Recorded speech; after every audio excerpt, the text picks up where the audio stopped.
सिद्धार्थ, गौतम बुद्ध के मन में अब गूढ़ प्रश्न उठ रहे थे। क्या केवल ज्ञान पर्याप्त है?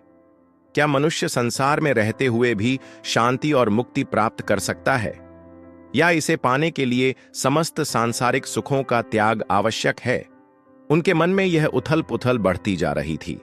वे राजमहल लौटे, परंतु अब वह वैभव, रत्न जड़ित सिंहासन और सेवकों की भीड़ उन्हें व्यर्थ प्रतीत हो रही थी। उनके हृदय में एक अजीब सी बेचैनी थी, जैसे कोई अदृश्य शक्ति उन्हें बुला रही हो। एक रात जब संपूर्ण महल गहरी नींद में था, सिद्धार्थ अपनी पत्नी यशोधरा और नवजात पुत्र राहुल को अंतिम बार देखने गए।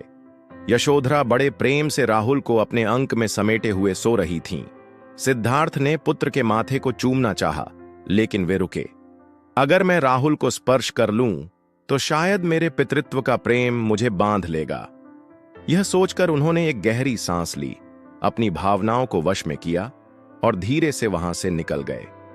वे अपने प्रिय घोड़े कंथक पर सवार हुए और अपने प्रिय सेवक चन्ना के साथ महल के विशाल द्वार की ओर बढ़े। राजमहल के बाहर पहुंचकर सिद्धार्थ ने एक बार मुड़कर देखा। यह वही स्थान था जहां उन्होंने अपना बचपन जिया, जहां उनके माता पिता ने उन्हें स्नेह दिया, जहां यशोधरा ने प्रेम दिया। परंतु आज इन सब को त्यागना ही उनका मार्ग था। उन्होंने चन्ना से कहा, अब समय आ गया है, यह अंतिम विदाई है।